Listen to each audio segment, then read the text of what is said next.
hukum konstitusi. Sumber hukum konstitusi adalah konstitusi yang menjadi sumber hukum tertinggi dalam suatu negara.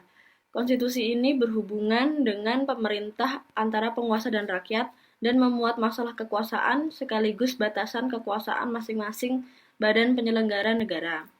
Konstitusi dapat berbentuk tertulis atau tidak tertulis dan memiliki ketentuan yang menjadi dasar bagi peraturan lainnya. Dalam konteks Indonesia, konstitusi yang membentuk negara kesatuan yang berbentuk republik, sebagaimana kita ketahui sekarang ini, konstitusi ini mencakup berbagai aspek, seperti hak warga negara, struktur pemerintahan, pembagian kekuasaan, dan lain-lain. Beberapa ahli yang menyatakan pendapatnya tentang arti konstitusi. Yang pertama ada E.C. Wade.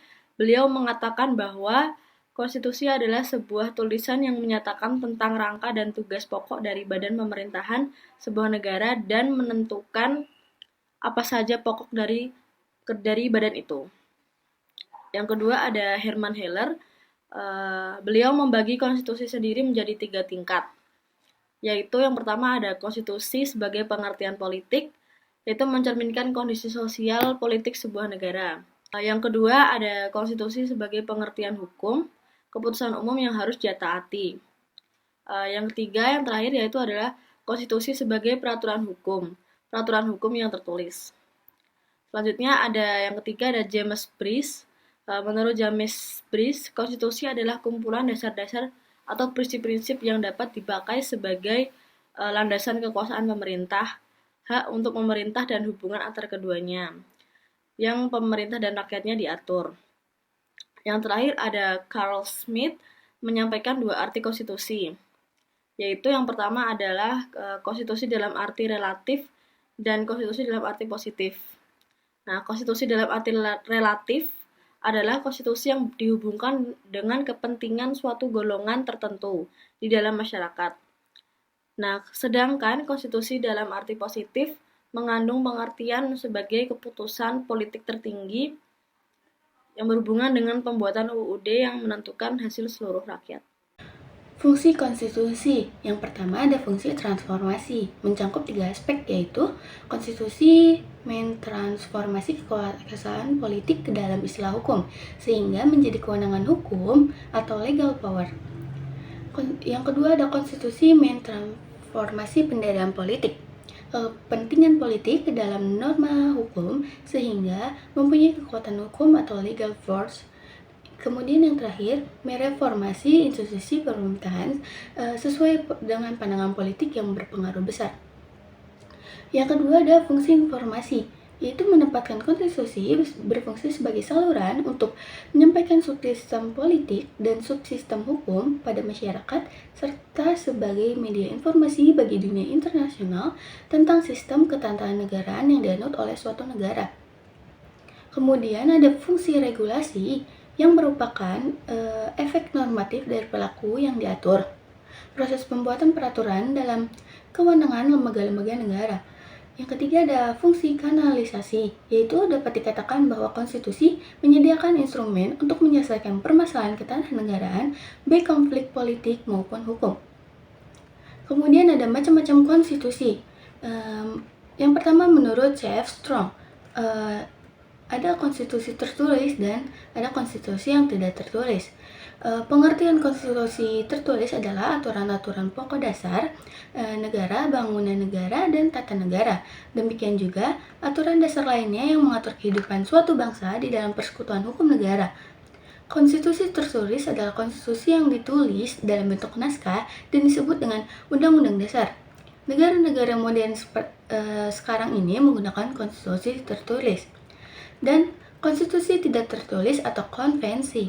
Pengertian konstitusi tidak tertulis ialah kebiasaan ketatanegaraan yang sering timbul.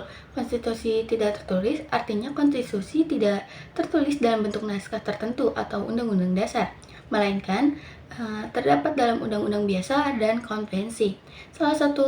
Satu-satunya negara yang menggunakan konstitusi yang tidak tertulis adalah Inggris. Konstitusi tidak tertulis atau Unwritten Constitution Convention Konvensi artinya kebiasaan ketatanegaraan yang sering timbul tetapi tidak diatur di dalam konstitusi. Konvensi adalah kebiasaan ketatanegaraan yang berlangsung dan dihormati dalam masyarakat negara dan tidak dapat diporsir berlakunya apabila terjadi pelanggaran terhadapnya. Dan berdasarkan menyatu tersebarnya konstitusi dokumen atau documentary constitution merupakan salah satu konstitusi yang dituangkan dalam suatu dokumen atau naskah tertentu. Contohnya Undang-Undang Dasar 1945 dan Konstitusi USA 2. Kemudian ada konstitusi non-dokumen atau non-documentary constitution, merupakan suatu konstitusi yang tidak dituangkan dalam suatu dokumen atau naskah tertentu, tetapi konstitusinya tersebar di beberapa peraturan. Contohnya konstitusi Inggris. Kemudian berdasarkan cara perubahan dan besar kecilnya penghalang perubahan. Yang pertama ada konstitusi rigid atau rigid constitution, dan yang kedua ada konstitusi fleksibel atau flexible constitution. Nilai-nilai konstitusi. Karl Laustein memberikan 3 tingkatan nilai pada konstitusi, yaitu nilai yang bersifat normatif, maksudnya konstitusi resmi diterima oleh suatu bangsa dan bagi mereka bukan saja berlaku dalam arti hukum, tetapi juga merupakan kenyataan dalam arti sepenuhnya. B. Nilai yang bersifat nominal, maksudnya konstitusi dalam kenyataannya tidak dilaksanakan dan hanya disebutkan namanya saja. Dengan kata lain, konstitusi tidak dilaksanakan sebagai mana mestinya. C. Nilai yang bersifat semantik, maksudnya konstitusi dilakukan dan dipraktekkan dengan penuh akan tetapi hanya sekedar memberi bentuk dari tempat yang telah ada untuk melaksanakan kekuasaan politik. Dari segi nilai, konstitusi mengandung 3 hal. A. Constitutional is nation document. B. Constitutional is political legal document. C. Constitutional is birth certificate.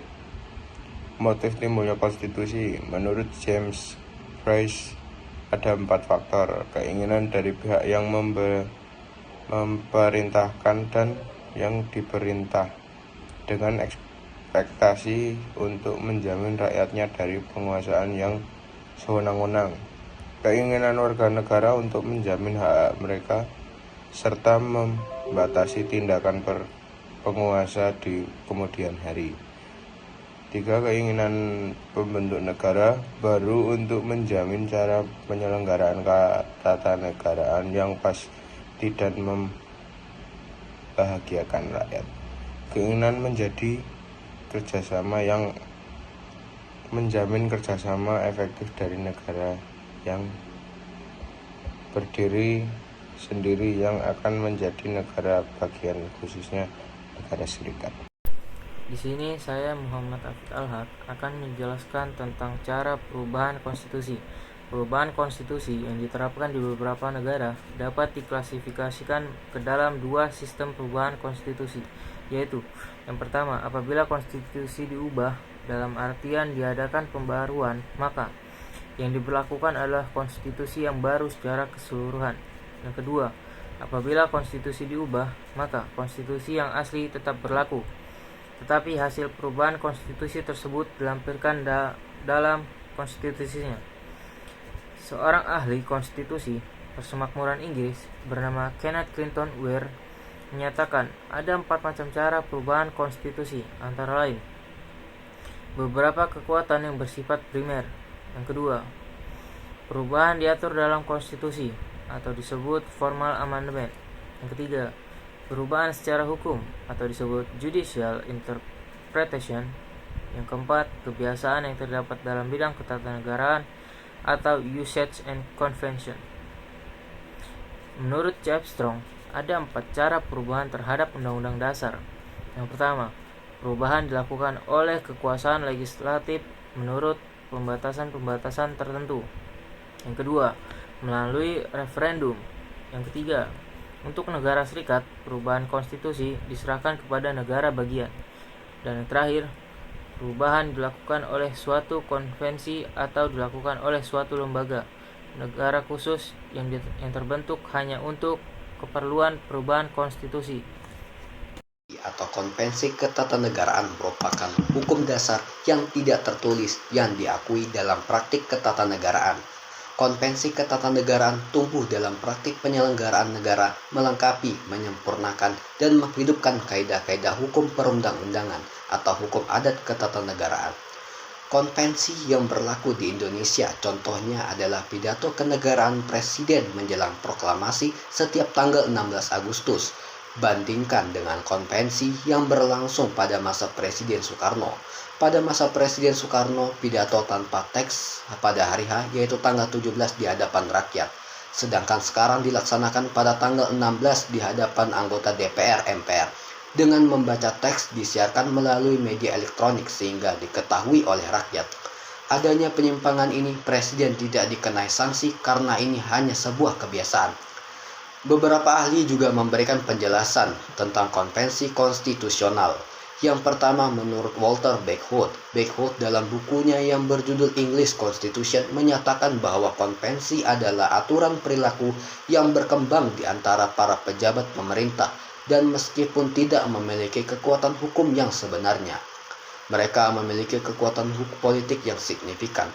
Sementara itu menurut Avi DC dalam karyanya yang berjudul Introduction to the Law to Study of the Law of the Constitution mengemukakan bahwa konvensi adalah suatu bentuk kebiasaan politik yang diikuti karena kebutuhan konstitusional, bukan karena keharusan hukum. Walter E. Ford Jennings dalam The Law and the Constitution menyatakan bahwa konvensi konstitusional adalah peraturan-peraturan perilaku politik yang diikuti tanpa melibatkan pertanyaan hukum. E. Ford Jennings yang juga merupakan ahli hukum konstitusi berpendapat bahwa konvensi tidak dapat diberlakukan oleh pengadilan, tetapi mereka memainkan peran penting dalam fungsi pemerintahan konstitusional. Sumber undang-undang. Sumber hukum undang-undang adalah peraturan perundang-undangan yang dibentuk oleh Dewan Perwakilan Rakyat atau DPR dan memiliki kedudukan sebagai aturan bagi rakyat untuk konsolidasi dalam politik dan mengatur kehidupan bersama dalam mewujudkan tujuan negara. Undang-undang merupakan sumber hukum formal yang memiliki kekuatan pengaturan yang muncul dan berlaku secara formal. Selain undang-undang, sumber hukum formal lainnya yang digunakan di Indonesia meliputi kebiasaan, traktat, jurisprudensi, dan doktrin. Sumber hukum undang-undang memiliki peran penting dalam sistem tata negara karena undang-undang mencakup berbagai aspek seperti hak-hak warga negara, struktur pemerintahan, pembagian kekuasaan, dan lain-lainnya. Yang membedakan dengan hukum biasa, sumber hukum. Yang pertama, hukum konstitusi. Sumber hukum konstitusi dapat ditemukan dalam dokumen konstitusi tertulis, keputusan pengadilan konstitusi, dan prinsip-prinsip hukum konstitusi yang berkembang. Yang kedua, hukum biasa. Sumber hukum biasa mencakup peraturan perundang-undangan, putusan pengadilan, kebijakan pemerintah, dan norma-norma hukum yang berlaku dalam masyarakat.